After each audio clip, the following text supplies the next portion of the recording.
Hello दोस्तों, अगर आप अपना पैसा शेयर मार्केट में इन्वेस्ट करके लाखों रुपए कमाना चाहते हैं तो आज ही आप स्टॉक के साथ जुड़कर अपना डीमैट अकाउंट आप बिल्कुल फ्री में ओपन कर सकते हैं, जहां पर आपका ब्रोकरेज चार्जेस बिल्कुल ना के बराबर लगता है। ब्रोकरेज लगता है तो सिर्फ इंट्राडे ट्रेड में, वह भी सिर्फ 20 रुपए। तो आज ही आप स्टॉक के साथ में जुड़ सकते हैं, लिंक डिस्क्रिप्शन में है, क्लिक करें और अकाउंट ओपन कराएं। मधुर जी, ये बताइए कि आगे आने वाले 2 या 3 साल, मैं ये प्रश्न इसलिए पूछ रहा हूँ क्योंकि जो कंजर्वेटिव इन्वेस्टर है वो जिस हिसाब से प्राइसिंग है वो लंबी अवधि का व्यू आपके स्टॉक पर रखेगा। आने वाले 2 या 3 साल में किस हिसाब से आप पेटीएम की एक्सेप्टेंस को बढ़ते हुए देखते हैं? 33 करोड़ लोग इस्तेमाल कर रहे हैं फिलहाल पेटीएम को भारतवर्ष में। अब 2-3 साल बाद ये आंकड़ा कहाँ होगा?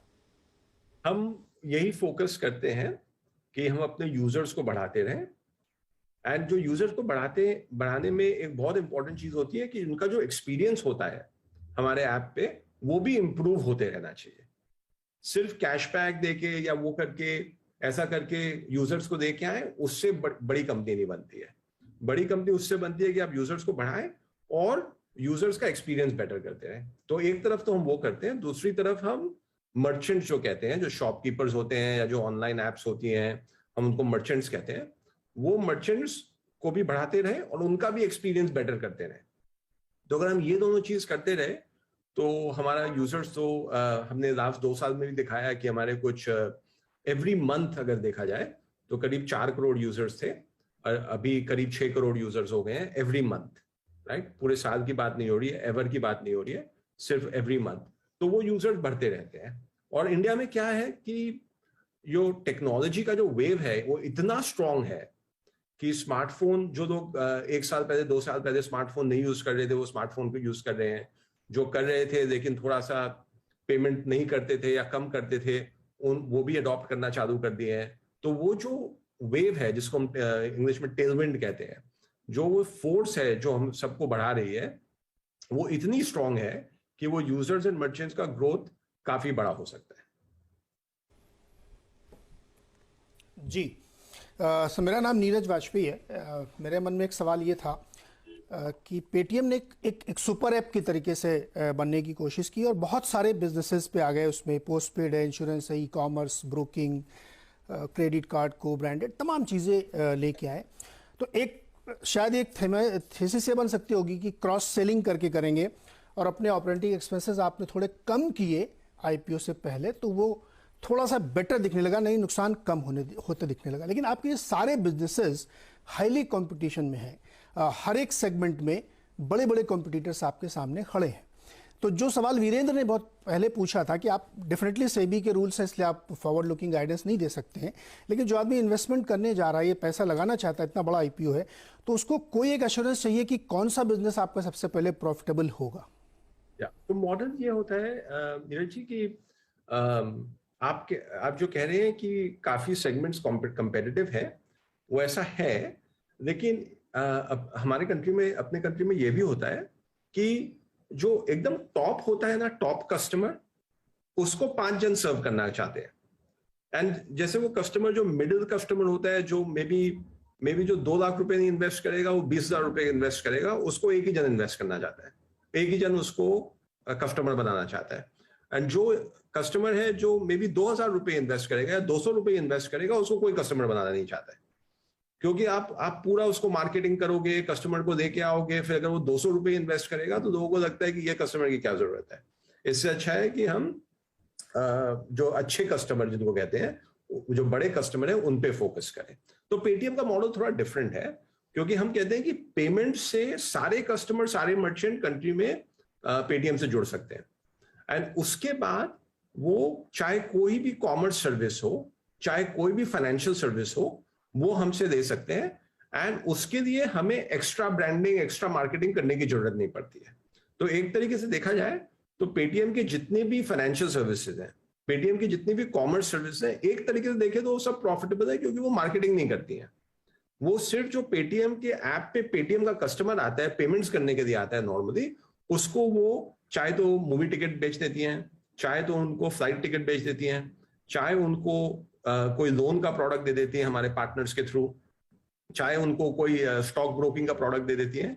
तो वो जो कस्टमर्स हैं उनके लिए हमें वापस जाके मार्केटिंग नहीं करनी पड़ती है, जो सबसे बड़ा खर्चा होता है ये कंपनीज का, जिसके कारण वो बहुत बड़े लेवल पे कस्टमर्स को नहीं ला पाती है। तो हमारा मॉडल है कि पेटीएम पेमेंट्स के थ्रू सारे कस्टमर्स को दिया, और फिर जो उनको रेलेवेंट हो, जो उनको उस दिन करना हो, वो आके वो पेटीएम ऐप पे कर पाए। देवरा साहब, क्योंकि बहुत चर्चाएं यहाँ पर प्राइसिंग पर हैं और काफी हेलो दोस्तों, अगर आप अपना पैसा शेयर मार्केट में इन्वेस्ट करके लाखों रुपए कमाना चाहते हैं तो आज ही आप स्टॉक के साथ जुड़कर अपना डीमैट अकाउंट आप बिल्कुल फ्री में ओपन कर सकते हैं, जहां पर आपका ब्रोकरेज चार्जेस बिल्कुल ना के बराबर लगता है। ब्रोकरेज लगता है तो सिर्फ इंट्राडे ट्रेड में, वह भी सिर्फ 20 रुपए। तो आज ही आप स्टॉक के साथ में जुड़ सकते हैं, लिंक डिस्क्रिप्शन में है, क्लिक करें और अकाउंट ओपन कराएं। काफी सारी ब्रोकरेजेस बिल्कुल चुप हैं इस बात पर कि ये प्राइस ठीक है या नहीं। इस बात को थोड़ा साइड में रहने देते हैं।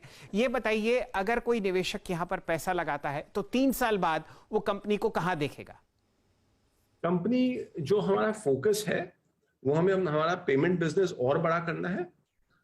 उसमें एक बहुत इंपॉर्टेंट चीज है कि जो हमारे शॉपकीपर्स हैं, जो दुकानदार हैं, उनको हमें और टेक्नोलॉजी देनी है। देखिए, आप कंज्यूमर साइड में, जैसे आप हैं, मैं हूं, हमारा लाइफ लास्ट 10-20 साल में बहुत चेंज हो गया है, क्योंकि हमारे हाथ में टेक्नोलॉजी है। लेकिन आज के दिन भी इंडिया में जो शॉपकीपर है, उनके लिए दुकान में टेक्नोलॉजी कम है, राइट? वो अपने पर्सनल यूज के लिए स्मार्टफोन यूज कर भी दें, लेकिन वो दुकान में कम टेक्नोलॉजी यूज करते हैं। तो हमें वो टेक्नोलॉजी दुकानदार को भी देनी है। तो ये हो गया पेमेंट की तरफ। एंड हम फाइनेंशियल सर्विस अपना एक्सपैंड करते रहेंगे। हमने एक लेंडिंग बिजनेस चालू किया था, जो हम बैंक्स और एनबीएफसीज के संग पार्टनरशिप करके अपने पेटीएम ऐप पे कस्टमर्स को लोन देते हैं। लेकिन हम नहीं देते, हमारे बैंक्स और एनबीएफसी पार्टनर देते हैं। वो जो बिजनेस है वो हमने 1.5 साल पहले ही चालू किया था, और लास्ट क्वार्टर में, जो सितंबर का क्वार्टर गया, उसमें हमने 28 लाख लोन दिए हैं। सितंबर क्वार्टर, सिर्फ 3 महीने में हमने 28 लाख लोन दिए हैं, जो बिजनेस 1.5 साल पहले था भी नहीं। तो वो बिजनेस हम ग्रो करते रहेंगे, और उसका हमने ग्राफ भी डाला है प्रोस्पेक्टस में। आई एम श्योर कोई एनालिस्ट ने भी उसको देख के उसके बारे में लिखा होगा। तो ये हम बहुत बड़ा अपॉर्चुनिटी देख रहे हैं इंडिया में, क्योंकि अगेन, जो आपने कहा था दूसरे कॉन्टेक्स्ट में कुछ मिनट पहले, कि इंडिया बहुत कंपेटिटिव है, राइट? जैसे आपको अगर क्रेडिट कार्ड देने के लिए 10 लोग खड़े हैं, लेकिन थोड़ा सा आप टॉप के 2 करोड़ 3 करोड़ कस्टमर्स को छोड़ दें, उसके बाद क्रेडिट देने के लिए कोई नहीं खड़ा है, कि उस कस्टमर को, उस शॉपकीपर को कौन क्रेडिट देगा। तो वो वहां पे हमें बहुत बड़ी अपॉर्चुनिटी दिख रही है, कि हमने जैसे कहा कि लास्ट क्वार्टर में हमने 28 लाख लोन उपलब्ध कराए। वो बहुत बड़ा हो सकता है बिजनेस, तो उस पर हम काफी फोकस कर रहे हैं। यानी क्लासेस के बजाय मास को फोकस करेंगे, और काफी बड़ा मार्केट, इसको आप टैप भी करना चाहते हैं। एक छोटा सवाल है, थोड़ा सा मैं क्या कह रहा हूँ, मासेस के लिए बनाएंगे, हाँ, एंड फिर और इतना अच्छा बनाएंगे जी, कि जिनके पास 100 चॉइसेस है वो भी यही यूज करेंगे। ऐसा हम ट्राई करते हैं। बिल्कुल। मैं विशेष हमारी कि आप ऐसा कर पाए। एक सवाल छोटा सा मेरे दिमाग में ये आ रहा है कि क्या स्मॉल फाइनेंस बैंक की तरफ आप इच्छा रखते हैं कि कोई एक्विजिशन या ऑन टैप अगर आपको मिल जाए, क्योंकि आपका पेमेंट बैंक तब बेटर ग्रो कर पाएगा जब आप डिपॉजिट ले पाएंगे और उधर कन्वर्ट कर पाएंगे। तो हमारा जो पेमेंट बैंक है वो हमने करीब 4.5 साल पहले चालू किया था, और वो पेमेंट बैंक बहुत अच्छा कर रहा है। 6.5 करोड़ बैंक अकाउंट्स हैं हमारे पेमेंट बैंक में, काफी अच्छे स्केल पे ऑपरेट कर रही है। तो वो आरबीआई के कुछ रूल्स हैं कि अगर आप चालू करने के 5 साल बाद अप्लाई कर सकते हैं। तो अभी 6 महीने बाद हम देखेंगे कि क्या रूल्स हैं उस समय आरबीआई के, और क्या हमारी एलिजिबिलिटी है। एंड उस हिसाब से, एंड मैं जो कह रहा हूँ, हमारी एलिजिबिलिटी वो पेमेंट बैंक की बात हो रही है, जो हमारी एक अलग कंपनी है। तो वो पेमेंट बैंक अगर एलिजिबल होगा तो उनके पास ऑप्शन रहेगा कि स्मॉल फाइनेंस बैंक के लिए अप्लाई कर दें, और उसमें फिर थोड़ा टाइम लगेगा एप्लीकेशन वगैरह में, एंड उसके बाद है कि हमें वो लाइसेंस दे के नहीं दे। तो वो काफी अच्छी अपॉर्चुनिटी हो सकती है, लेकिन उसमें भी थोड़ा टाइम लगेगा। हाँ, नहीं, बिल्कुल सही बात है। मतलब आप ओपन है कि आप एक्वायर भी कर सकते हैं, लाइसेंस भी ले सकते हैं, दोनों चीजें आप जो हमारे लिए एक्वायर थोड़ा कम समझ में आएगा, क्योंकि हमारा ऑलरेडी पेमेंट्स बैंक है। तो बेटर ये है कि वो पेमेंट बैंक जब भी आरबीआई अलाउ करे उनके परमिशन से हम उसको स्मॉल फाइनेंस बैंक बना दें। ओके, मधुर जी बहुत बहुत शुक्रिया हमारे साथ जुड़ने के लिए और बहुत शुभकामनाएं आपके इस IPO के लिए।